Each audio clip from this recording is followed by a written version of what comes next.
Hi, I'm Maria, and I'm part of the De La Salle College 6 for Malta team. I will be speaking about our methodological tool, or rather what we have used with regards to this project. And we have 4 elements to our tool, and these have been used to basically inform our activities.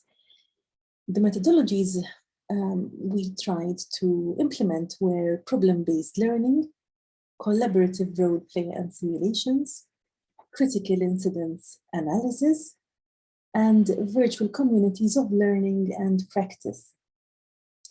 So I'll start with problem-based learning.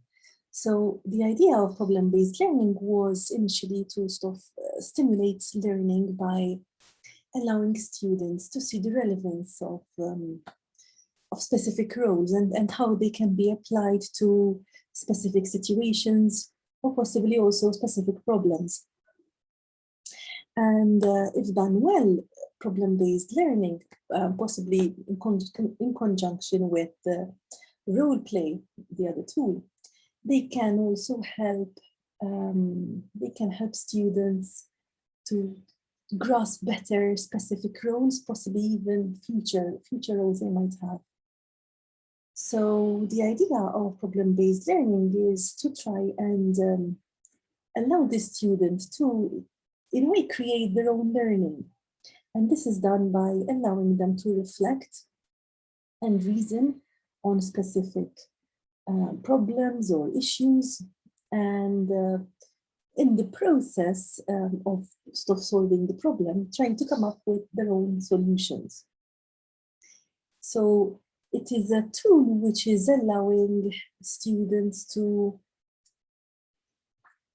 create their own learning process, as it were. It's like self-directed learning. In the activities we tried out with our students, this proved to be quite effective.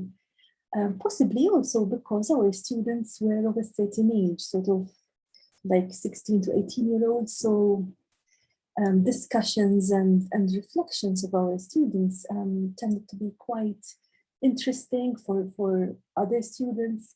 And many students sort of had very deep reflections on specific issues we put forth to them.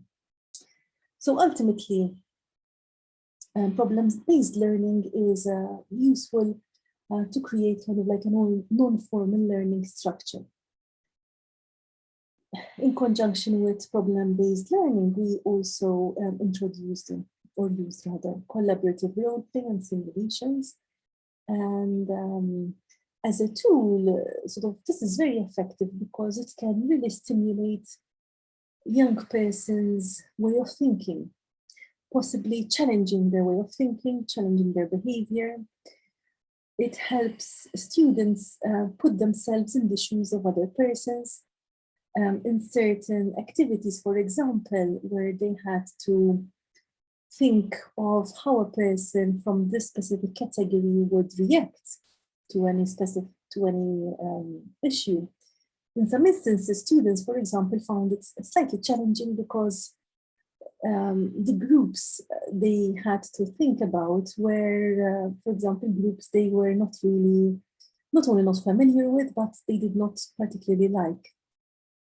So it was a bit of a challenge for them. After the exercise, they actually felt it was a very useful technique to try.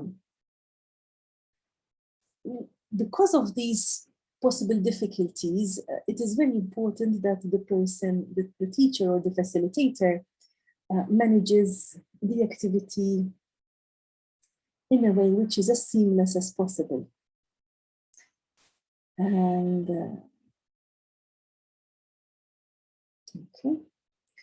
And then we have also critical incidents analysis. And this is also another tool to help in the self-reflection process. It makes students perhaps dissect or analyze better their feelings or thought processes towards a specific incident, like a situation. And this incident could be anything. It could be, for example, like an episode, an issue which has happened, a dramatic event, but something which is very thought-provoking and raises a lot of questions. There are various ways the critical incidents analysis can be used. There's, for example, teachers can use any tool related to the framework of TRIP with regards to critical incidents analysis, and adapt them basically to the situation, to the student's age, and adapt everything to fit seamlessly to the classroom situation. And then the last tool we used was virtual communities of practice. So virtual communities of practice, the idea behind it is to have a virtual community, an online community, which is engaging, in which the members are engaging with one another.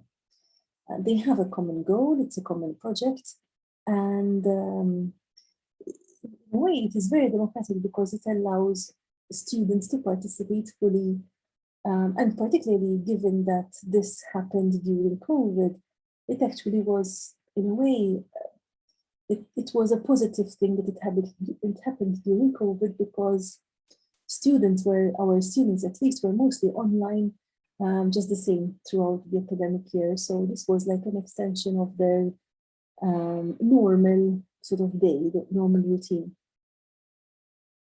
In our case, the virtual community of practice was, we had two groups which the students created themselves.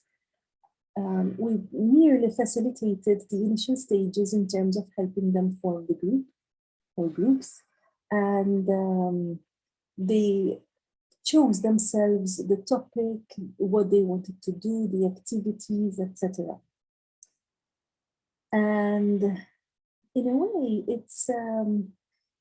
it helps the students, particularly in our case and the communities of practice the students have created. It helps the students to perhaps engage more within the wider community.